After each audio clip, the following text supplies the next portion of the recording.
반갑습니다. 사랑하는 믿음의 동역자 여러분. 오늘도 변함없이 하나님의 말씀을 사모하며 이 자리에 모인 여러분을 진심으로 환영합니다. 본격적으로 말씀의 깊은 바다로 들어가기 전에 이 귀한 복음의 통로가 더 넓어질 수 있도록 좋아요와 구독으로 마음을 표현해 주시면 큰 힘이 되겠습니다. 우리 잠시 눈을 감고 소란스러운 마음을 정돈하며 기도로 시작해 볼까요? 사랑의 주님, 오늘도 우리를 말씀 앞으로 불러주시니 감사합니다. 인생의 구비구비마다 의심이 찾아오고 헌신의 마음이 흔들릴 때가 많습니다. 오늘 민수기를 통해 주시는 의심법과 나실인의 법, 그리고 레위인의 헌신을 통해 우리 가정을 지키고 내 영혼을 새롭게 하는 하늘의 지혜를 깨닫게 하옵소서.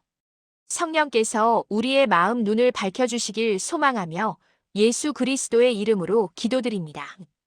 아멘. 성경을 읽다 보면 가장 당황스러운 장면 중 하나가 바로 민수기 5장의 의심의 법입니다. 남편이 아내를 의심할 때 제사장이 성막, 바닥에 티끌을 탄 물저주에 쓴 물을 여인에게 마시게 하는 장면이죠. 현대인의 시선으로 보면 이게 무슨 비과학적이고 가혹한 처사인가 싶으실 겁니다.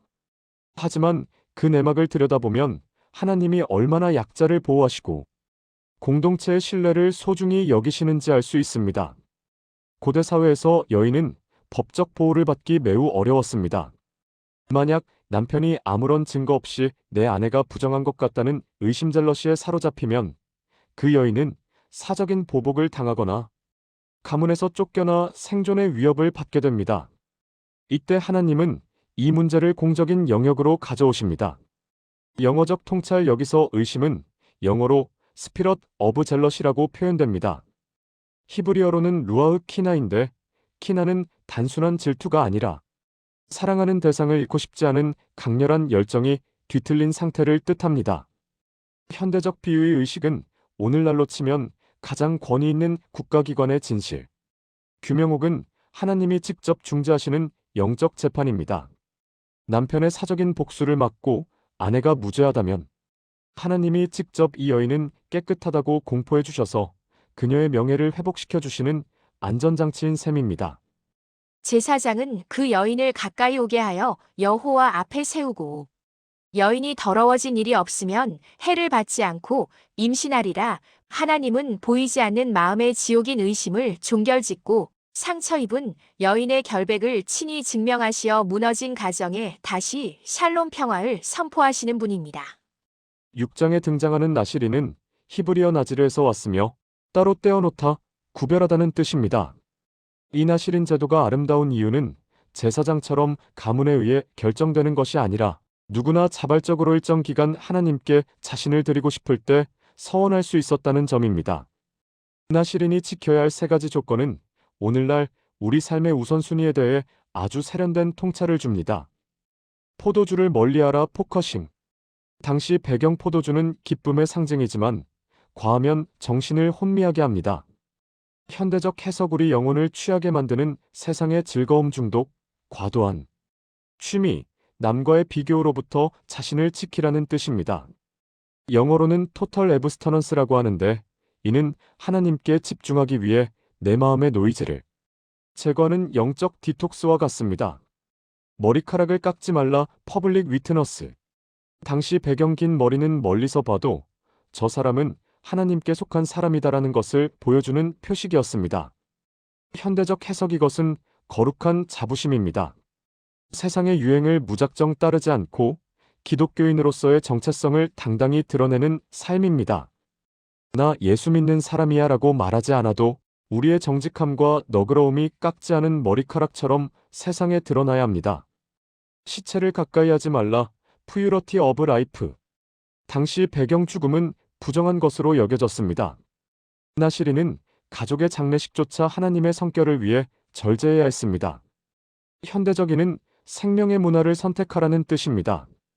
남을 헐뜯는 말, 냉소적인 태도, 절망적인 생각 같은 죽은 기운으로부터 우리 자신을 철저히 격리하고 오직 소망과 사랑의 언어만을 가까이 하라는 하나님의 엄중한 명령입니다. 자기의 몸을 구별하여 여호와께 드리는 모든 날 동안 그는 여호와께 거룩한 자니라. 나시린의 삶은 세상의 즐거움에 취하지 않고 하늘의 가치를 머리에 이고 살며 죽어가는 세상 속에서 오직 생명의 길만을 걷겠다고 선언하는 가장 고귀한 구별입니다. 이제 레위인의 이야기를 해보겠습니다. 하나님은 이스라엘의 모든 첫 태생을 대신하여 레위인을 선택하셨습니다. 그들은 화려한 제사장 복장을 입지는 않았지만 성막을 유지하고 운반하는 아주 고되고 실질적인 업무를 맡았습니다. 성막이 이동할 때 레위인들은 수백 킬로그램의 기구와 널빤지를 어깨에 메고 광야를 걸었습니다. 영어적 통찰 레위인의 이름 뜻은 연합하다오 테치트입니다. 하나님과 백성 사이를 연결하는 접착제 같은 존재들입니다. 현대적 비유 오늘날로 치면 교회 주방에서 땀 흘리시는 분들, 남몰래 성도들을 위해 기도하는 분들, 주차 봉사를 하시는 분들이 현대의 레위인입니다. 세상은 무대 위 주인공만 기억하지만 하나님은 무대 뒤 레위인의 어깨에 맺힌 땀방울을 기억하십니다. 특히 8장에는 레위인의 은퇴 규례가 나옵니다. 25세에 일을 시작해서 50세가 되면 정식 육체 노동에서는 은퇴합니다. 하지만 그 이후에는 형제들을 돕는 조력자로 남습니다. 50대 이상의 성도님들께 주는 교훈 50대 이후의 삶은 은퇴가 아니라 전환입니다. 이제는 내가 주인공이 되기보다 후배 동역자들을 돕고 지혜를 나누는 영적 멘토 레위인의 삶이 시작되는 황금기입니다. 레위인은 이같이 할지니 50세부터는 그 직무를 쉬어 봉사하지 아니할 것이나 그의 형제와 함께 회막에서 돕는 직무를 지킬 것이요. 레위인의 사명은 무거운 짐을 지는 노동이 아니라 하나님의 임재를 온전히 보존하여 공동체에 전달하는 거룩한 운반자의 사명입니다. 오늘 배운 세 가지 말씀은 우리에게 세 가지 삶의 방향을 제시합니다. 1. 가정을 의심이 아닌 은혜의 공간으로 만드십시오. 2. 마음속에 불신이 싹틀 때 비난의 말을 쏟아내기 전에 하나님 앞에 그 문제를 가져가십시오. 하나님은 진실을 밝히시고 억울함을 씻어주시며 끊어진 신뢰의 끈을 다시 이어주시는 유일한 중재자이십니다. 3. 당신만의 나시린 기간을 결단해 보십시오. 4. 인생의 후반전, 잠시 세상을 향한 욕심을 멈추고 하나님, 이번 한 달은 제가 미디어 금식을 하며 주님께 집중하겠습니다라는 작은 서원을 해보십시오. 구별됨이 불편함이 아니라 놀라운 영적 권능임을 체험하게 될 것입니다. 5. 돕는 레위인의 기쁨을 누리십시오. 6. 내가 앞에 나서서 빛나지 않아도 괜찮습니다.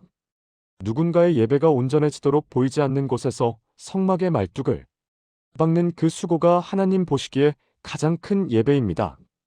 특히 자녀 세대와 후배 성도들을 향해 따뜻한 격려와 기도의 조력을 아끼지 마십시오.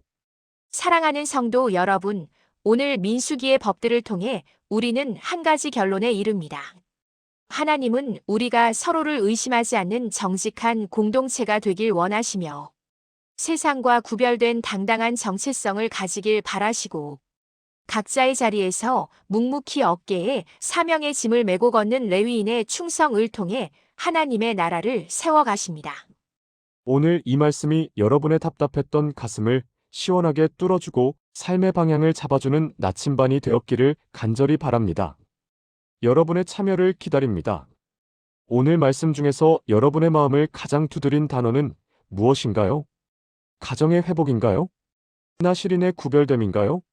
아니면 레위인의 돕는 직무인가요? 댓글로 여러분의 생각이나 기도 제목을 짧게 남겨주세요. 제가 여러분의 글을 소중히 읽으며 여러분의 삶의 나시린의 은총과 레위인의 축복이 가득하도록 함께 중보하겠습니다. 오늘도 주님의 은혜 안에서 평안하십시오. 여러분은 하나님의 가장 귀한 걸작품입니다. 다음 영상에서는 광야 길에서 이스라엘 백성이 마주했던 만나의 비밀과 우리 인생의 결핍을 채우시는 하나님의 놀라운 공급 원리에 대해 나눠보려고 합니다. 기대되신다면 알림 설정 잊지 마세요. 내가 내려놓아야 할 포도주인가요? 아니면 내가 짊어져야 할 레위인의 어깨인가요? 댓글로 여러분의 묵상을 짧게 남겨주세요.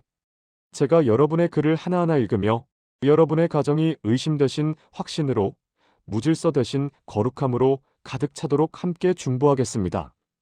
오늘도 주님의 은혜 안에서 승리하는 하루 되시길 축복합니다. 다음 시간에 더 깊고 은혜로운 말씀으로 찾아뵙겠습니다. 감사합니다.